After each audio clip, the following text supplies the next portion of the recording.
বাবা তুমি ঠিক আছো তো? একজন শান্ত নিরীহ লোককে আপনি জেলে ঢুকিয়ে দিলেন। নিরীহ শান্ত?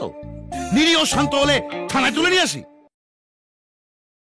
ভগবান সবকটা বদগুণ ওর মধ্যে পুড়ে ওকে পৃথিবীতে পাঠিয়েছে। একদম উল্টো পাল্টা কথা বলবেন আমার বাবাকে নিয়ে। কি করেছেন উনি? কি করেছে?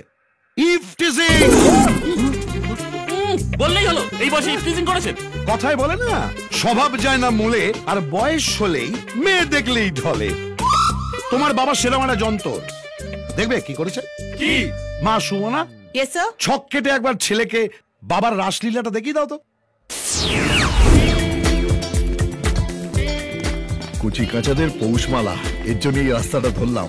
এসব দেখলে এনার্জি লেভেল বেড়ে যায়। বলছো? হাই, এই দিবাকর কি করছো? কি উল্টো পাল্টা কিছু করো না, কেস খেয়ে যাবে। বয়সের অ্যাডভান্টেজ নিয়ে কেটে বেরিয়ে যাবো। হ্যাঁ